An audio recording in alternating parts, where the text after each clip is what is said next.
Dalam upaya membantu para pelaku UMKM untuk kembali bangkit di masa pandemi corona, pemerintah Kota Palembang kembali menyalurkan bantuan kepada UMKM yang ada di tahun 2020.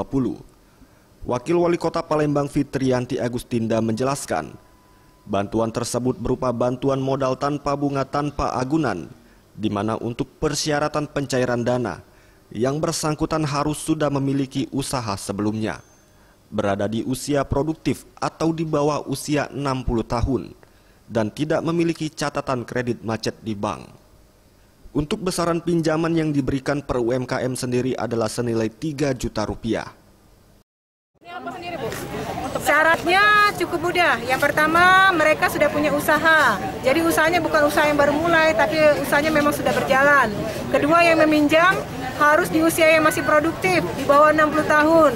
Yang ketiga, tidak punya pinjaman yang masih dalam arti tidak terbayar atau kredit macet.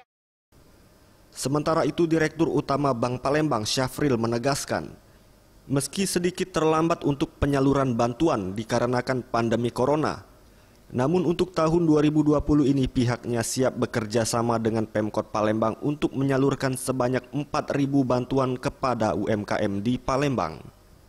Program itu akan kita jalankan lagi, dan program itu akan membantu recovery kembali perekonomian UMKM yang terdampak COVID kemarin. Ya. Berapa banyak mungkin target kita, Pak? Yang kita ditarget pada rencananya 4.000 UMKM. Tim Liputan Sriwijaya TV.